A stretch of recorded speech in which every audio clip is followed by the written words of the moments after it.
Boa tarde, sejam todos bem-vindos, os que nos acompanham pelo YouTube, né? Boa noite, bom dia, seja lá qual for o horário que você esteja aí nos assistindo. Agradecemos aí a sua visualização, pedimos que você deixe o seu like, compartilhe o vídeo, porque assim ele chegará a mais pessoas. Se você quiser entrar em contato conosco e participar da nossa sala Zoom, na descrição do vídeo nós temos aí o nosso endereço de e-mail, será um prazer lhe adicionar ao nosso grupo do WhatsApp. Lá também compartilhamos outras informações, materiais, temos lá o nosso link da nossa biblioteca no Telegram, né, para que você acesse outros materiais, livros que já estudamos, que você poderá acompanhar aqui no canal, né, os vídeos de recapitulação. Então, fique à vontade para entrar em contato conosco. Lembrando que nos reunimos sempre aos sábados, né, à tarde, entre as 16 horas, às 16h30. Então, é um prazer tê-los aí todos conosco.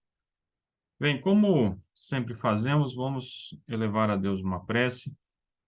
Senhor nosso Deus, amado Pai, muito obrigado pela oportunidade que temos, mais um dia, mais um sábado, de estudarmos a Tua palavra, assuntos tão importantes.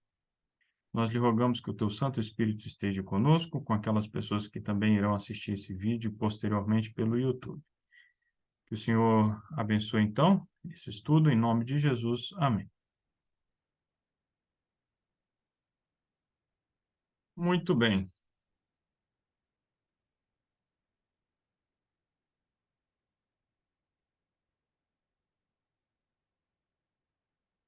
Temos estudado o livro Apocalipse 13, do Mervyn Moore, né? O livro esse publicado pela Casa Publicadora Brasileira, né? Esse livro, embora tenha sido lançado já há alguns anos, né, traz informações muito reveladoras aí sobre a atuação tanto dos Estados Unidos quanto do papado nesse tempo do fim. E estamos especificamente na parte 2 do livro, né, a besta da terra. Iremos concluir hoje essa parte, né? Na verdade, no sábado que vem, né, iremos ainda trazer alguns apontamentos dessa parte 2, mas assim, o essencial iremos fechar hoje, né? Capítulo 13 traz aqui as consequências da direita cristã nos Estados Unidos. E depois iremos também recapitular o capítulo 13, certo? Ainda no estudo de hoje. Lembrando que o capítulo 13 se insere, o capítulo 13 do Apocalipse, né? Se insere na parte central do livro, a parte que trata aí do grande conflito entre Cristo e Satanás. E a besta da terra tem essas características, reforçamos, né? Um poder, né, que emerge de um lugar relativamente pouco habitado, né, em contraposição ao mar, e em profecia refere-se a povos, nações, multidões e línguas. A Terra é um lugar relativamente pouco habitado. Isso corresponde à América do Norte, né, quando foi colonizada pelos ingleses. Os dois chifres, representando a liberdade civil e a liberdade religiosa, bases da Constituição americana. E esse poder se parece como um cordeiro, ou seja, é um poder, pelo menos, professamente cristão, né? Mas acaba falando como dragão. Muito bem, então avançando para o estudo de hoje, nós vimos na semana passada que o Pat Robertson tentou ser pré-candidato, né, à presidência dos Estados Unidos, em 1988, mas acabou sendo derrotado para o George Bush, né, o George Bush pai, que foi candidato pelo Partido Republicano e foi eleito, né, presidente, governou por 4 anos os Estados Unidos da América. Mas nós vimos que essa derrota para os conservadores ali, os conservadores religiosos, né, não foi uma derrota de todo, porque os conservadores religiosos provaram que conseguiam lançar um candidato sério, né, que poderia eventualmente ter sido indicado e que em algum momento eles poderiam efetivamente chegar ao poder, à presidência dos Estados Unidos, ok? Bem, passada aquela derrota ali, o Pat Roberts recebeu conselhos do Ralph Reed, né, que lhe aconselhou, então, a mudar o enfoque do movimento pró-família de Washington para as raízes. O que isso significa, né? Ao invés de ficar ali tão obcecado com a presidência dos Estados Unidos, o movimento conservador religioso deveria buscar as bases, né? Comissões escolares, comitês municipais, dentre outros espaços assim mais a nível local, né? Muitos conservadores, inclusive aqui no Brasil, defendem o mesmo, né? Um deles, famoso, né? Já falecido, Olavo de Carvalho, era um ardoroso defensor dessa estratégia aqui no Brasil, né? A grande crítica que era feita é que os conservadores, né, com o presidente Jair Bolsonaro, haviam conseguido chegar à cereja do bolo, mas não ocupavam efetivamente os espaços a nível local, né? Então, esse conselho foi dado ali ao Pat Robertson, né? E eles buscaram ali implementar isso ali ainda no final dos anos 80, né? Isso chama muito atenção, né? O movimento conservador americano, ele está bem mais adiantado do que o movimento conservador aqui no Brasil, como nós já tínhamos comentado isso em estudos anteriores, né? E os Estados Unidos, por levarem realmente a sério o sistema federalista, acabam dando relativamente bastante poder às municipalidades, aos governos estaduais e daí por diante. Então, é uma estratégia bem inteligente, sim, essa, né, de se concentrar mais a nível local para tentar, a partir daí, influenciar o nível nacional, certo? É essa a ideia, né?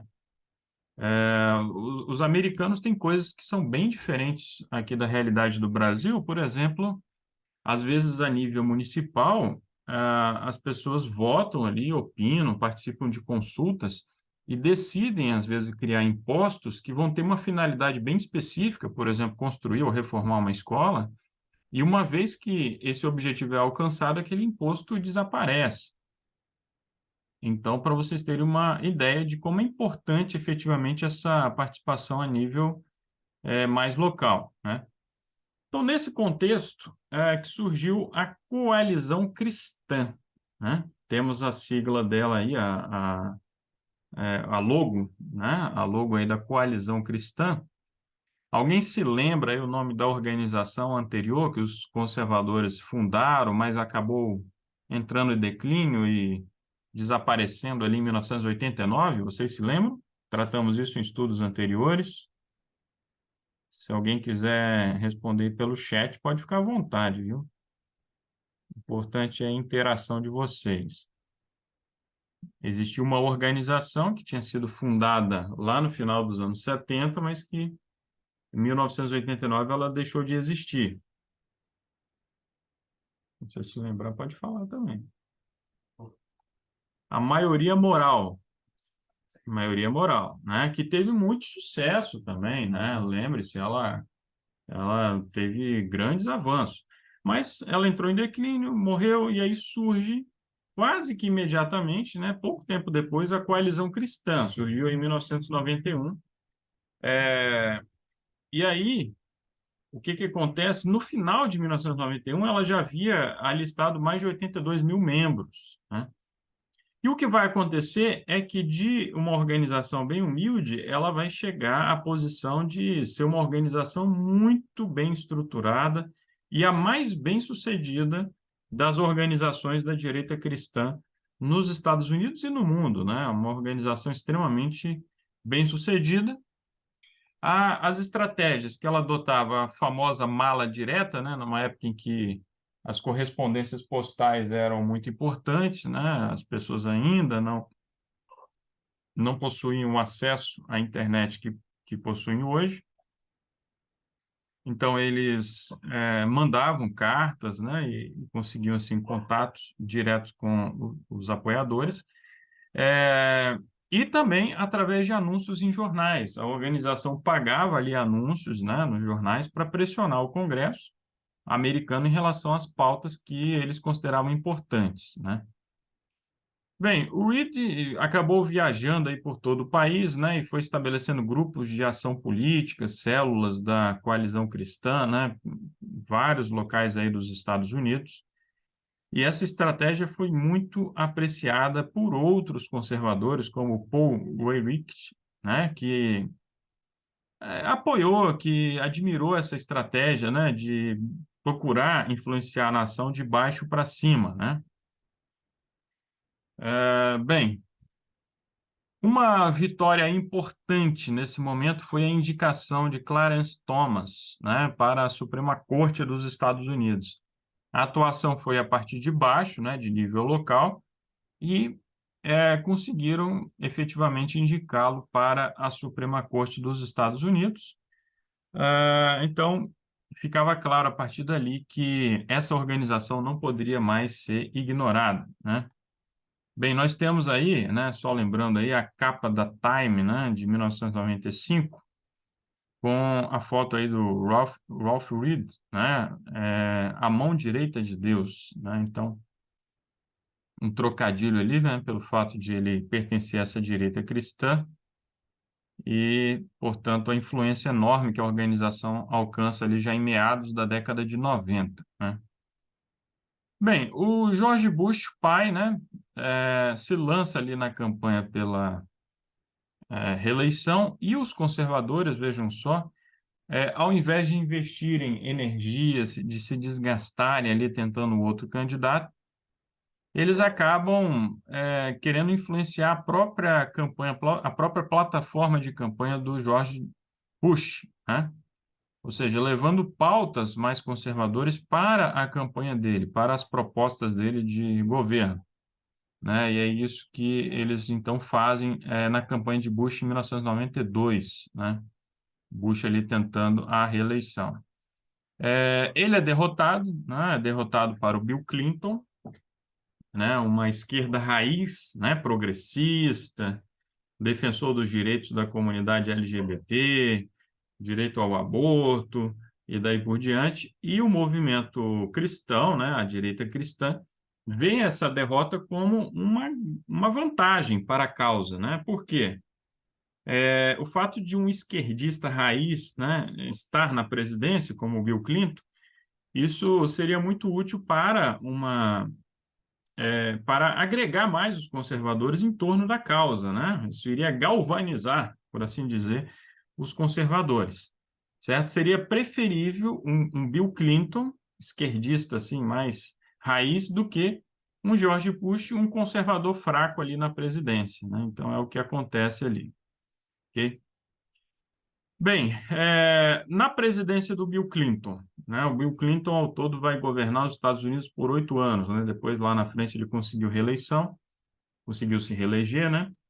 A primeira vitória foi a eleição de Paul Coverdale, né, para o Senado, representando a Geórgia, né? Agora, o grande sucesso, um marco ali na história da coalizão cristã, foi nas eleições intermédias de 1994, né? Como eu já tinha explicado no estudo anterior, lá nos Estados Unidos existe uma renovação parcial ali, tanto da Câmara dos Representantes quanto do Senado, na metade do mandato do presidente, né? E ali o presidente pode perder maioria no Congresso. Foi isso que aconteceu com Clinton ali em 94. Então, como que ficou ali o Congresso após essa eleição intermédia, né? O que que aconteceu ali, né? 47, por exemplo, aqui olhando o Senado, né, especificamente, 47 senadores democratas e 53 senadores republicanos, né? Então, os republicanos conseguem a maioria no Senado e vão conseguir também na Câmara dos Representantes. Embora o Clinton tenha sido reeleito, né, mas pelo restante da década de 90, os republicanos passaram a controlar ambas as casas do Congresso americano, né? O Clinton acabou se desgastando muito com isso, né? Quase sofreu um processo de impeachment. Então, a direita cristã mostrou a sua força ali ainda no governo do Clinton, né? No ano 2000, né, temos ali a eleição controversa do George Bush, o filho, né? George Bush filho. Essa eleição foi judicializada, ele conseguiu chegar ao poder após uma decisão da Suprema Corte Americana. E o George Bush Filho, esse sim, né, passa a tratar os conservadores religiosos como seu eleitorado principal, né? Foi o primeiro presidente na história americana a ter esse perfil, né, de olhar para os conservadores religiosos como seu principal eleitorado, aquele que ele procura priorizar e agradar acima de todos os outros, né? Ele tinha encontros semanais com os conservadores. Ele, ou quando ele não possuía uma agenda disponível, ele destacava seus conselheiros, né, ministros, enfim, para entrar em contato com os conservadores, né? Em 2001, como vocês sabem, né, ocorreram os atentados ali às Torres Gêmeas, ao Pentágono, nos Estados Unidos, e ele lança, então, a guerra ao terror, né? Ele elenca ali um chamado eixo do mal, né? Países que financiavam, supostamente financiavam o terrorismo internacional, e os Estados Unidos iriam invadir ou pressionar fortemente esses países, dentre eles o Afeganistão, que foi o primeiro a ser invadido ali ainda em 2001, e o Iraque, do ditador Saddam Hussein, que foi invadido no ano de 2003, né? Este ano nós lembramos os 20 anos da invasão ali do Iraque, né? E essa foto aí que ficou famosa, a foto da derrubada da estátua do ditador Saddam Hussein, ali em abril ainda de 2003, né? Então, o que acontece é que muitas liberdades individuais passam a ser cerceadas, passam a ser limitadas ali nessa guerra ao terror, né?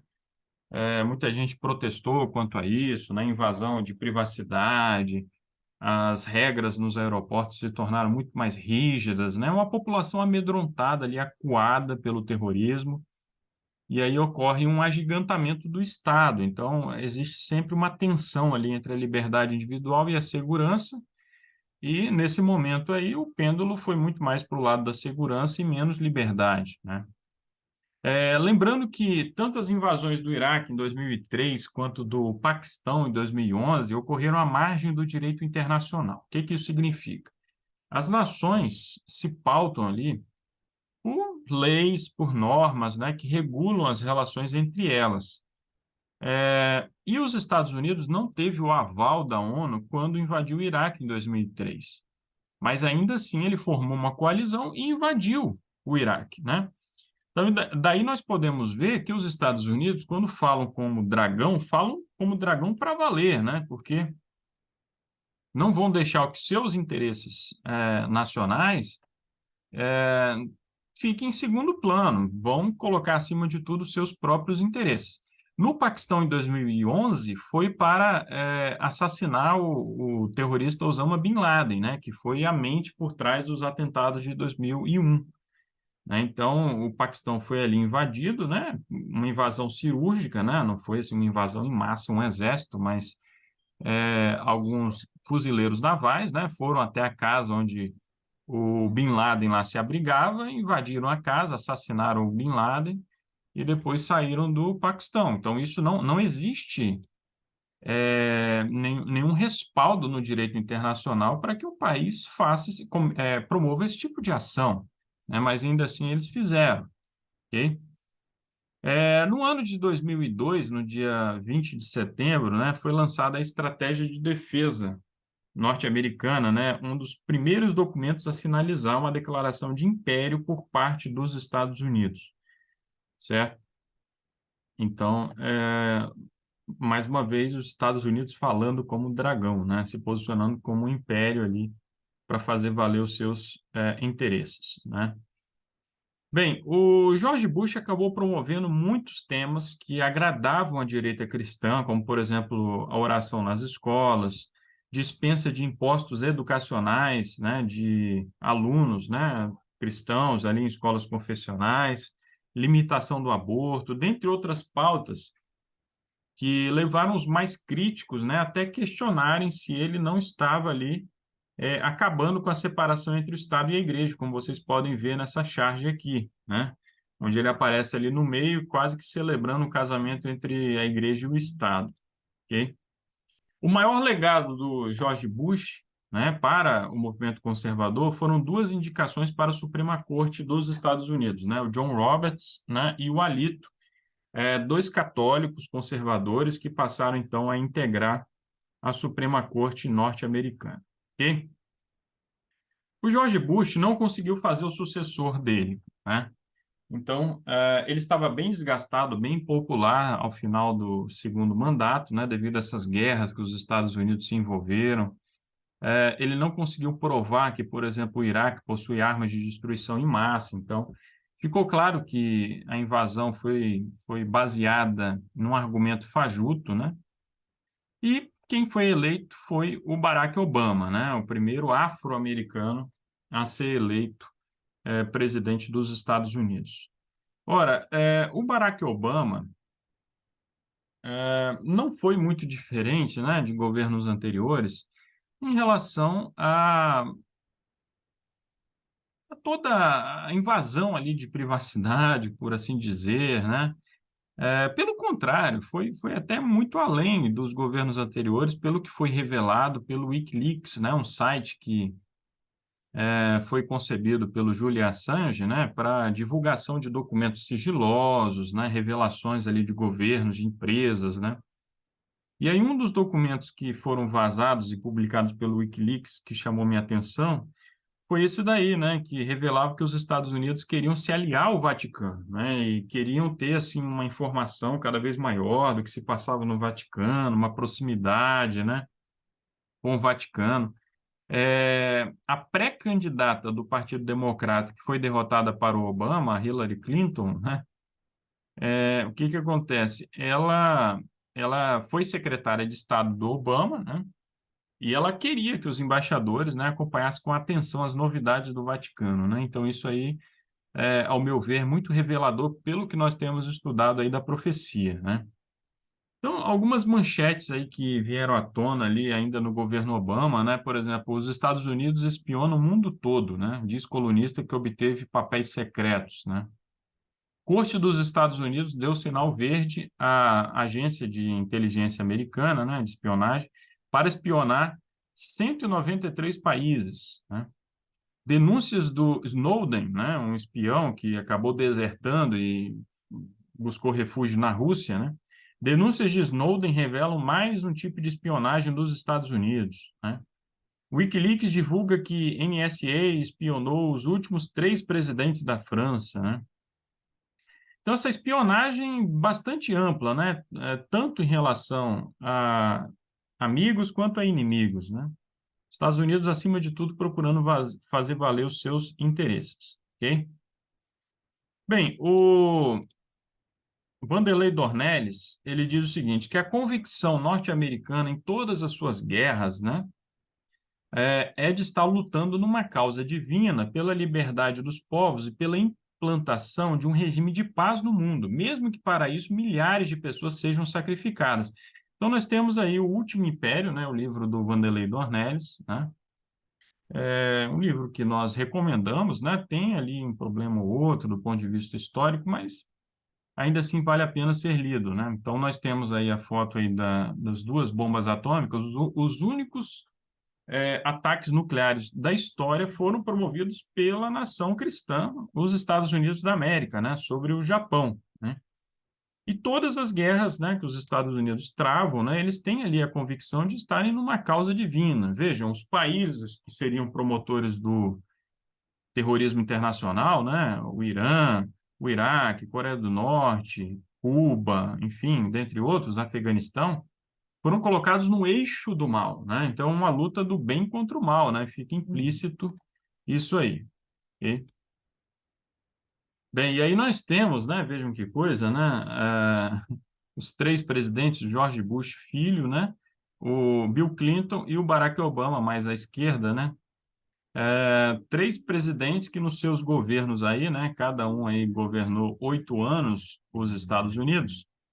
Então, durante os seus governos, né, 9 países sofreram invasões dos Estados Unidos da América, né?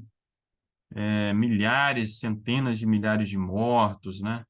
E em vários países a situação política, social ficou muito pior depois da invasão americana, como o próprio caso do Iraque, né? O Iraque tinha um ditador sanguinário, terrível, mas a invasão americana fez com que o país ficasse muito pior. Não resta nenhuma dúvida de que o Iraque hoje é um país assim muito mais instável, vulnerável a terroristas, né, como o próprio Estado Islâmico, né, que surgiu ali na época já do Obama, enfim.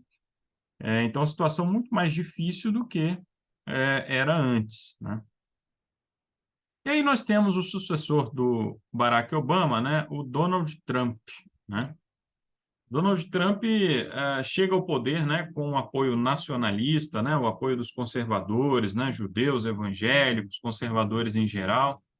E ainda no ano de 2016, quando ele foi eleito, assim, de uma forma bem surpreendente, né, todos ali, a imprensa achava que seria Hillary Clinton, né, candidata democrata, que venceria, enfim, e ele venceu, né? E ele faz declarações surpreendentes, como essa daí, né? Que o cristianismo está sendo podado, quero devolver o poder à igreja, né?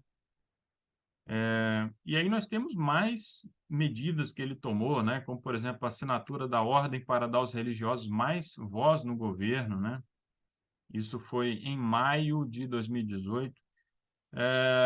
Em 2017, Trump reconhece Jerusalém como a capital de Israel e ordena a transferência de embaixada americana, né?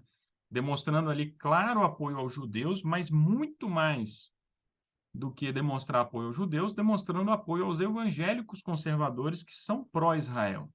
E vem no fortalecimento do Estado de Israel o cumprimento de profecias, né? Que assim eles interpretam ao seu modo as profecias ali de Daniel e mesmo do Apocalipse, né? Então, eles têm um olhar muito especial para o Israel político, né? Para o Estado de Israel, como parte do cumprimento das profecias. E essa decisão aí do Donald Trump foi claramente influenciada pelos evangélicos mais conservadores, né? Então, depois do George Bush filho, né, o Donald Trump foi um outro presidente que governou, né, tendo os conservadores religiosos como a base do seu eleitorado, né? Mas para o final do governo dele, né, o genro dele, que é um judeu, né, a filha dele se converteu ao judaísmo, enfim, o que que acontece, né? Uma série de acordos com países árabes foram ali mediados e ele conseguiu um sucesso surpreendente, né? O Donald Trump só não foi indicado para o Prêmio Nobel da Paz porque quem administra lá o legado do Nobel, né? E decide essas premiações são claramente progressistas, né? Porque foram passos muito importantes que os Estados Unidos mediaram ali no Oriente Médio, né? Aproximando países como Bahrein, né? E Emirados Árabes Unidos, que passaram a ter relações diplomáticas com Israel, passaram a reconhecer o Estado de Israel pela primeira vez, né? Nós sabemos que, além desses novos países, né? Jordânia e o Egito são outros países árabes que, ainda no século XX, passaram a ter relações com Israel. Okay? Mas é sempre muito delicado isso, é sempre muito explosivo, então é um avanço surpreendente, né? Conseguir ali mediar um acordo ali entre um país árabe e Israel. Okay? Bem, muitos críticos do Donald Trump, né, o acusaram de ter mais uma vez, né, promovido ali uma aproximação, pelo menos entre o Estado e a Igreja, muito perigosa, né? Então, essa charge aí é muito reveladora nesse sentido, né? O Donald Trump como novo bezerro de ouro aí dos conservadores, né? Pessoas fanáticas, pessoas radicais ali, apoiando o Donald acima de qualquer coisa, né? Bem, um pouco antes ali das eleições ali, em 2000, eleições que o Donald Trump veio a ser derrotado, né? Que foram eleições muito polêmicas, já lançaram aí recentemente documentários sobre isso, né? Votos fraudados, pessoas mandando votos pelos correios, o que está previsto na legislação de alguns estados americanos, eles não têm algo como um TSE, né? Como existe aqui no Brasil, mas muitas polêmicas, uma eleição assim muito controversa, né? Mas ali ainda naquele ano de 2020, né, o Donald Trump aparece ali empunhando a Bíblia, depois ele vai a uma capela com a esposa dele, né, uma igreja católica, inclusive, embora ele seja, né, presbiteriano. Foi lá, rezou, enfim.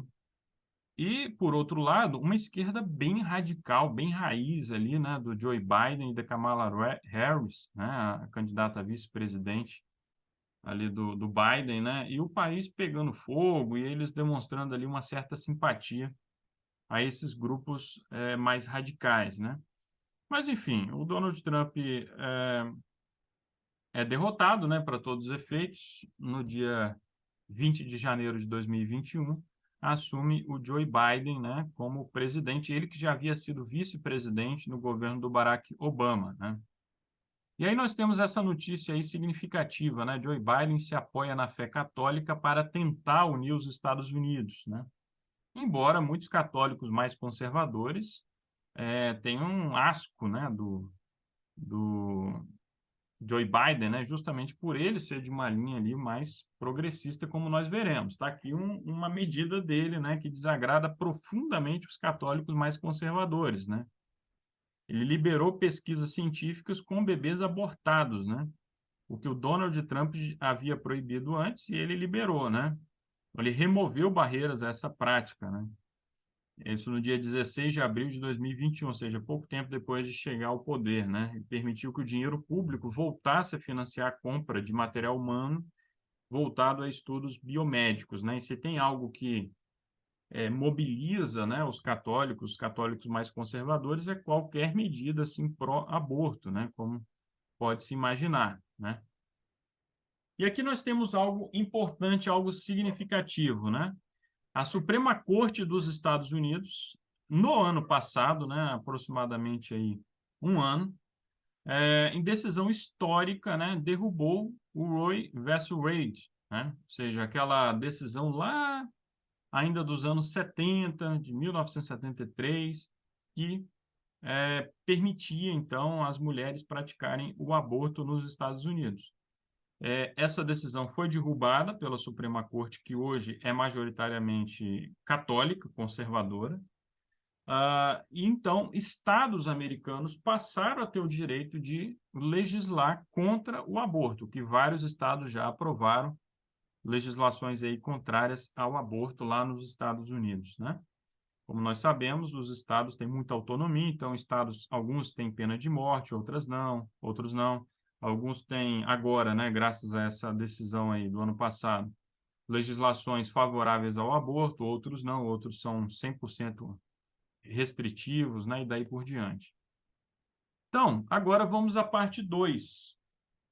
Continuamos na parte 2, melhor dizendo, vamos ao capítulo 14, né, o capítulo que trata aí do ataque à separação entre igreja e Estado, né? Nós vamos retomar algumas dessas questões que nós já tratamos aqui no estudo hoje, para que vocês compreendam, então, como essa separação entre igreja e Estado nos Estados Unidos está comprometida.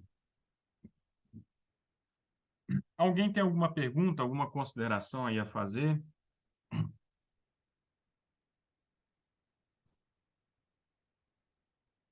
Vamos lá, pessoal. Olha, vamos analisar aqui algumas declarações de figuras proeminentes no meio religioso, no meio político, no meio jurídico dos Estados Unidos da América.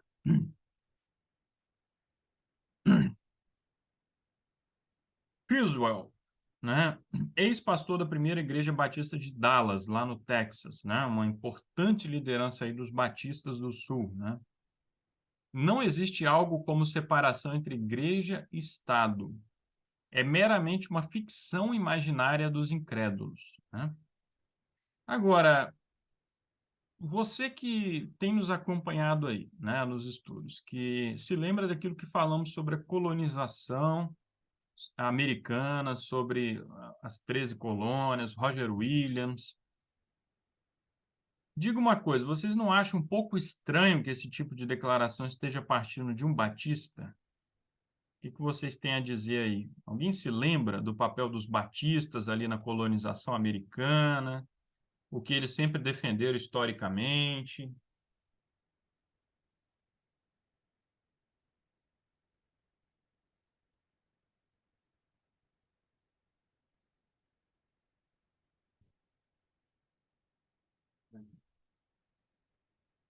Ligar aqui o ventilador.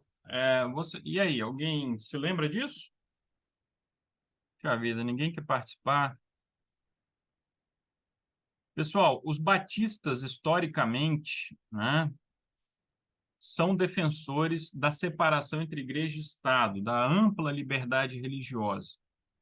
E eu falei que por isso, e outras coisas, obviamente, eles foram perseguidos, duramente perseguidos lá na colonização dos Estados Unidos. Até o século XVIII, eles sofreram perseguição, porque os Estados Unidos foram colonizados por puritanos, né? E os puritanos estavam acostumados com a teocracia, né? Com o Estado legislando em matéria religiosa.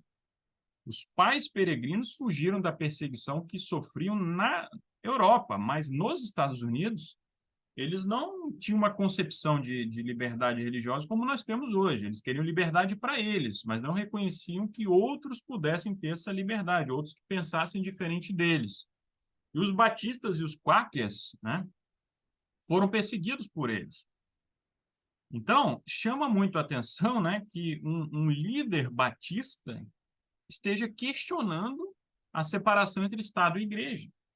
Alguma coisa de muito diferente, de muito estranha aconteceu aí na história americana e aconteceu principalmente na primeira metade do século XX. Eu recomendo você assistir o estudo anterior, né, que nós tivemos. Você vai entender o que houve ali na história americana, principalmente quando chega ali nos anos 60, os movimentos de contracultura, enfim. Então, cristãos conservadores, né, vão deixar de lado um pouco essa ideia da separação entre Estado e Igreja para salvar a nação do declínio, da derrocada moral, né? E o Mervyn Moore, ele comenta essa questão aqui, ele diz o seguinte: em 1960, os batistas do Sul eram alguns dos mais fortes defensores da separação entre Igreja e Estado. Hoje, os batistas do Sul conservadores estão na vanguarda da oposição à separação entre igreja e Estado. Então, veja como que a coisa se inverteu. Aqueles que eram mais defensores da separação entre igreja e Estado, hoje estão na frente ali, querendo acabar com a separação entre igreja e Estado. Veja como é que as coisas têm mudado rápido nos Estados Unidos, né?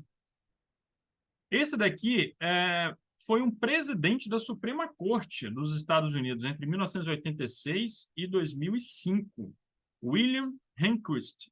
Ele diz o seguinte: o muro de separação entre a igreja e o Estado é uma metáfora baseada numa interpretação errada da história, uma metáfora que se tem demonstrado inútil como diretriz para a tarefa de julgar. Deve ser franca e explicitamente abandonada. Então, mais claro do que isso é impossível, né?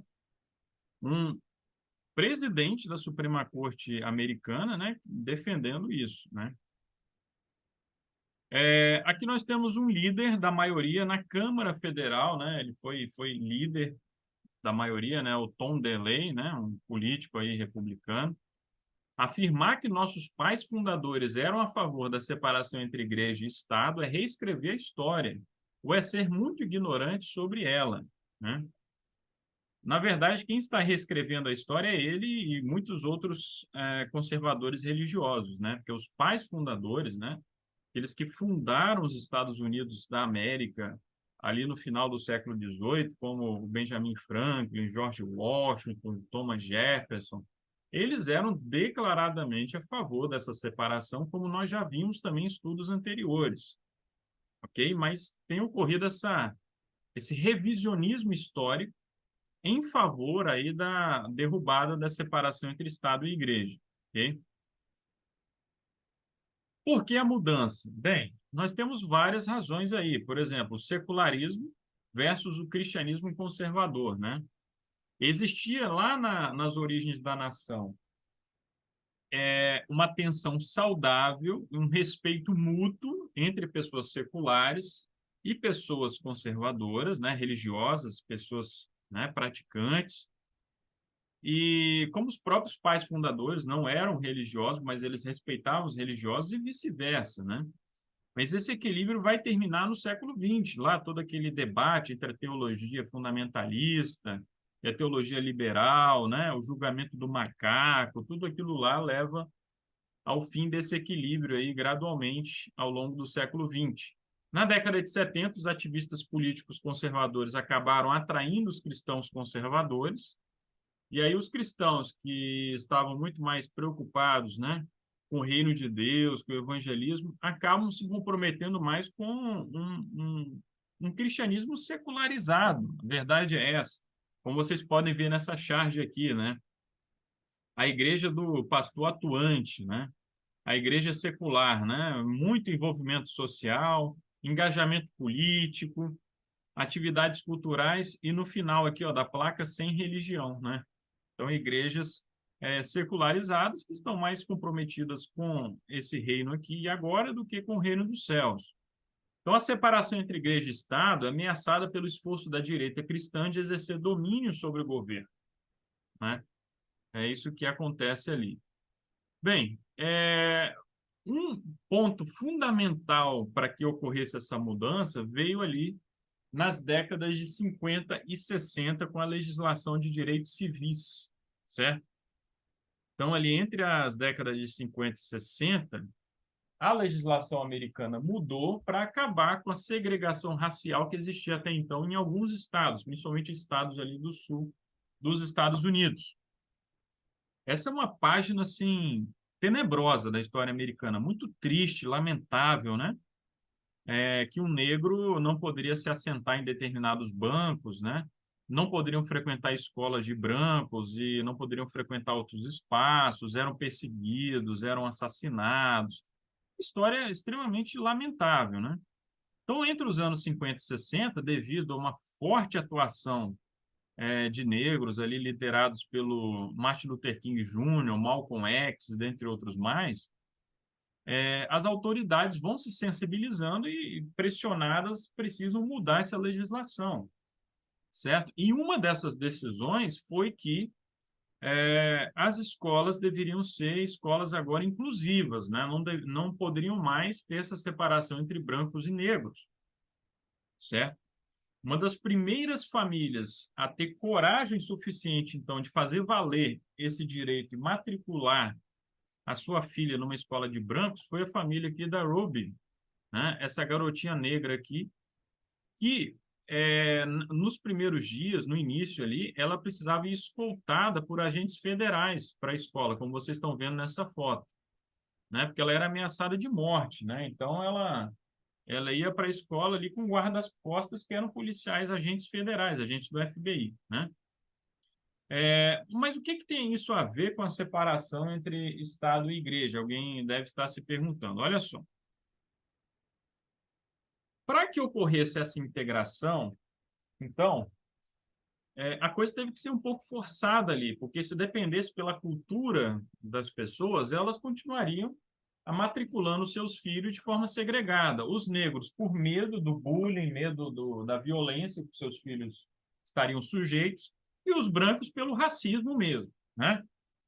Então a legislação começou meio que forçar. Não, você que mora aqui no bairro A, você não vai poder mandar o seu filho aqui para a escola do bairro A, você vai ter que mandar o seu filho para a escola do bairro B, né? Então, o seu filho terá que se deslocar e ir para um local mais distante, para que naquela escola ali no bairro B ou no bairro C, o seu filho estude com pessoas de outras etnias.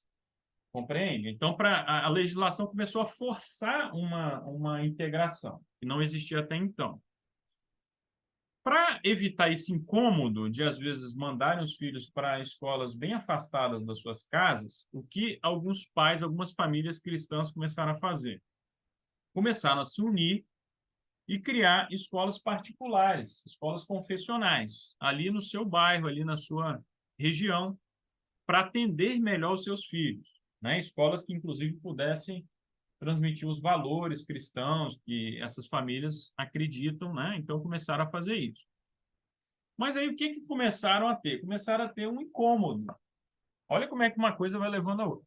Começaram a ter um incômodo financeiro, porque percebiam o seguinte: bem, nós pagamos impostos para financiar a educação, mas não estamos usufruindo dessa educação, estamos gastando duas vezes, porque agora estamos pagando mensalidades em escolas particulares para os nossos filhos estudarem. Então, nós estamos gastando duas vezes. O que nós vamos fazer? Exigir do Estado isenção de impostos, né? Restituição ali no imposto de renda, enfim, daqueles recursos que nós estamos usando para educar os nossos filhos, para pagar a mensalidade ali das escolas dos nossos filhos, certo? Pois é. Muito obrigado, Nelson, informação ali. Então, com essas escolas confessionais e esse custo extra ali com a educação dos filhos, os pais começam a pressionar para que o Estado os exima de certos impostos, né, para que esses recursos sejam direcionados à educação dos seus filhos. E aí, então, o argumento do Estado laico foi perdendo o brilho entre os conservadores religiosos. Eles foram entendendo o seguinte, essa história de separação entre Estado e Igreja está saindo pesado no bolso. O que eu vou fazer, então? Eu vou defender, então, que isso daí é uma coisa ultrapassada, que nada disso que o Estado ele deve estar apoiando, sim, a Igreja, apoiando escolas confessionais, né, acordos de filantropia e daí por diante, ok? Então, esse fator foi um fator importante para a meia volta que os conservadores religiosos deram naquela defesa entre separação entre Estado e Igreja. O interesse econômico, o bolso, acabou falando mais alto, ok? Bem, olha só, algumas decisões da Suprema Corte dos Estados Unidos acabou irritando muito os conservadores dos anos 60 em diante, como, por exemplo, a proibição da oração nas escolas públicas, né? Essa aí era uma tradição muito antiga nos Estados Unidos, a oração ali no início da aula, e isso chega ao fim em 62. Proibição da leitura nessas escolas, né? Leituras ali de natureza religiosa, né? O julgamento do Roe versus Wade, em 1973, né, que acabou abrindo caminho aí para o aborto, né?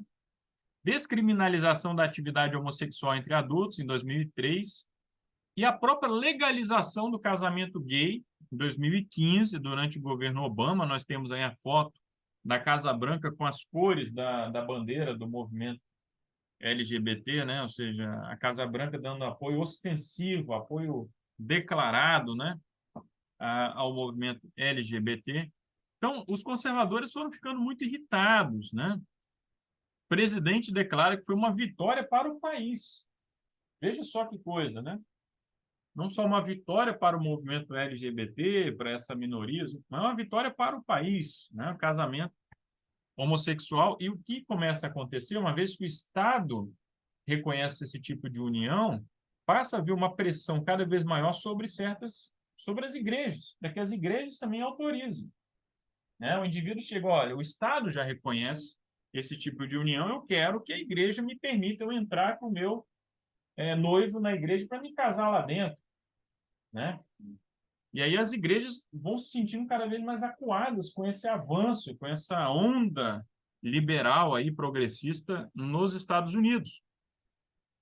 Os juízes ativistas passaram a ser acusados de legislar para fora dos tribunais. Nós temos visto muito isso daqui no Brasil nos últimos anos.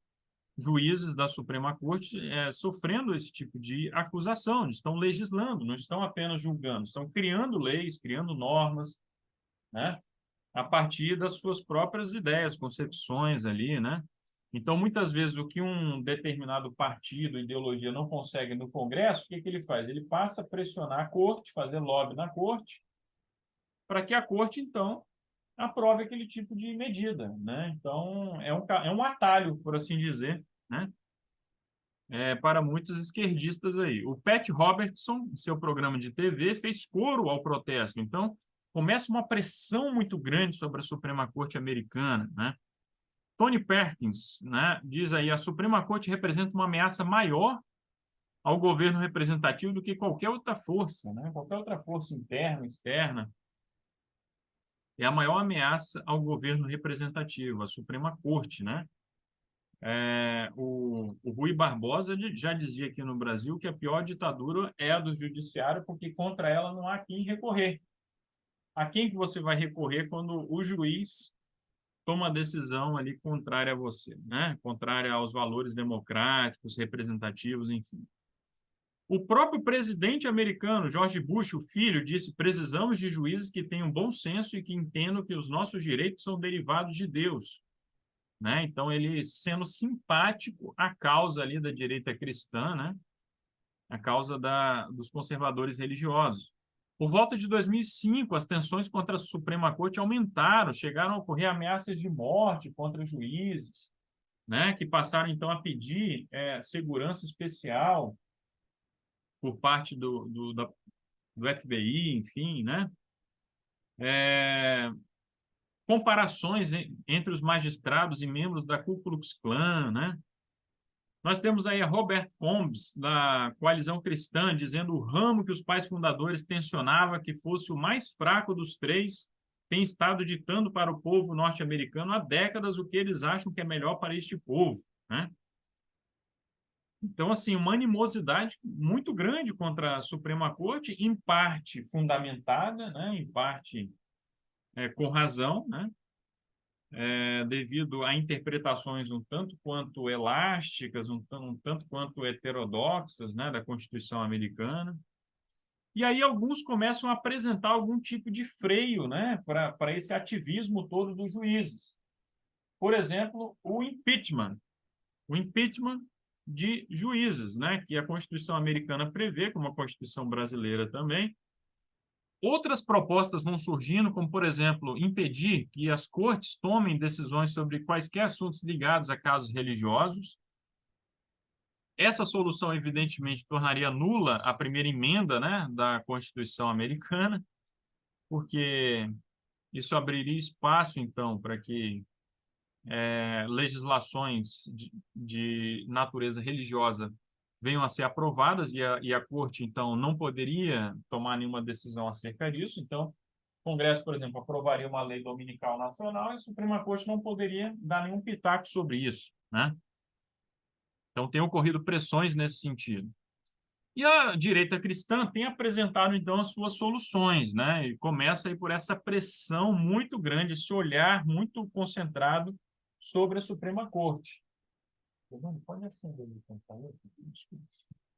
Então, à medida que se fortalece a retórica hostil contra a Suprema Corte, cresce a onda de poder político que ameaça invadir a paisagem política norte-americana e destruir muitas liberdades básicas, né? Então, temos aí, por exemplo, essa notícia, né, de que a direita cristã força a religião nos currículos de novo, né? A notícia aí de 2009, enfim. E a direita cristã pressionando tanto, né, ali a corte, presidentes que fazem suas indicações para a Suprema Corte, acabaram chegando a essa composição aí que vocês estão vendo da Suprema Corte americana. A Suprema Corte tem 9 juízes, certo? Aqui a do Brasil tem 11 juízes, lá são 9. E aí, desses 11 juízes, o que acontece? Desses 9 juízes da Suprema Corte americana. Desses 9 juízes, o Breyer e a Kagan são judeus, certo? Aí nós temos uma sucessão de católicos, né? A Sotomayor, o Thomas, que foi indicado pelo George Bush, o pai, o Roberts e o Alito, que foram indicados pelo George Bush, filho, né? O Kavanaugh e a Barrett, né, indicados pelo Donald Trump, são também católicos, né? O Gorsuch, né, que foi ali criado como, ele foi educado como católico, mas hoje ele frequenta uma outra igreja, mas ele foi educado como católico. Então nós temos aí uma maioria esmagadora de católicos na Suprema Corte, né? Eles são a maioria expressiva na Suprema Corte. Na sociedade americana eles são 20%. Então eles estão super representados na Corte americana, na Suprema Corte americana, né? E aí, alguns podem dizer o seguinte: tá, mas qual o problema de um indivíduo ser católico, né? No Congresso, na Corte americana? Vocês devem se lembrar que o Kennedy, quando ele estava lá na campanha para ele ter o apoio dos conservadores, ele teve que fazer um juramento, se comprometendo a respeitar a separação entre Estado e Igreja. Por quê? a sociedade americana entendia e corretamente que um católico ele deve lealdade, acima de tudo, à sua igreja. Não existe essa questão, né, de consciência individual. A Igreja Católica entende que um político católico, um juiz católico, deve, acima de tudo, lealdade a ela. Assim que a coisa é entendida. E aí nós temos essa citação aí do espírito de profecia, Ellen G. White. A Igreja Católica Romana, como todas as suas ramificações pelo mundo inteiro, veja, ela se ramifica. Ela não é apenas a instituição visível ali, ela tem os seus tentáculos pelo mundo inteiro, não é só em países católicos, né? Forma vasta organização dirigida da Sé Papal e destinada a servir aos interesses desta. Então, essas ramificações elas servem aos interesses da Sé, do Vaticano. Seus milhões de adeptos em todos os países do globo são instruídos a se manterem sob obrigação de obedecer ao Papa. Obediência absoluta ao Papa. Qualquer que seja a sua nacionalidade ou governo, devem considerar a autoridade da Igreja acima de qualquer autoridade. E essa parte eu destaquei em negrito, prestem atenção. Ainda que façam juramento, prometendo lealdade ao Estado. Todos aqueles juízes fizeram juramento. Por trás disso, todavia, jaz o voto de obediência a Roma, absolvendo-os de toda obrigação contrária aos interesses dela. Grande Conflito, página 580. O Joe Biden, que é um católico, que fez o seu juramento, todos esses juízes, os congressistas, todos eles se encaixam nisso daí, né? A obediência maior é a Roma, aos interesses de Roma, a obediência ao Papa, tá certo? E aí nós temos essa charge aí, né? Fazendo ali uma crítica ali à Suprema Corte Americana, né? Devido a esses juízes católicos ali que acabaram se tornando ali a maioria da Suprema Corte. Infelizmente, se a direita cristã conseguiu o que quer, a proteção da primeira emenda contra leis religiosas será apenas uma vaga lembrança e todos os tipos de iniciativas religiosas se tornarão a lei da nação. Então, ela viu, a direita cristã viu que estava acuada, viu o ativismo na Suprema Corte e ela própria se tornou ativista em relação à Suprema Corte. E ela passou a usar as mesmas armas do inimigo. E aí nós temos um perigo muito grande, certo? A pergunta, isso poderia realmente acontecer? Os conservadores religiosos obtiveram tremendo poder político nos Estados Unidos durante os últimos 25 anos do século XX e os primeiros anos do século XXI. Palavras agora do Mervyn Moore, né? Estou certo de que há aqueles que irão argumentar que a interpretação adventista de Apocalipse 13 é incorreta. Porém, diante dos eventos atuais, já não podem argumentar que ela é irrealista. Ela é verossímil, ela faz sentido, não há como negar isso. Certo?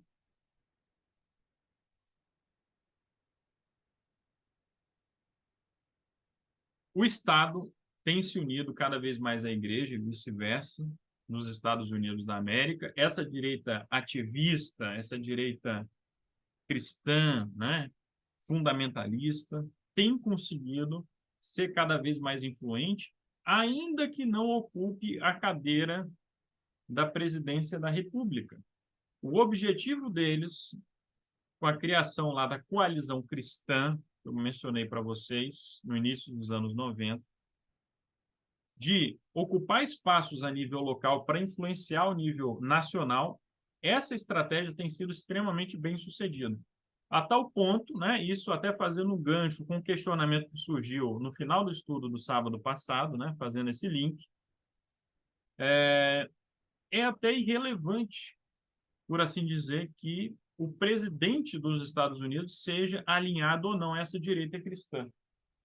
Porque eles tendo a maioria na Suprema Corte, eventualmente tendo ali a maioria no Congresso americano, o presidente é irrelevante nesse processo. Eles conseguem facilmente aprovar leis de natureza religiosa, contrariando a primeira emenda da Constituição, e o caminho, então, está pavimentado para uma lei dominical nacional, certo? Então, o cenário profético adventista nunca fez tanto sentido, certo? Não sabemos quando as profecias ali irão se cumprir, mas que o caminho está preparado, ele está. Alguma dúvida, algum comentário?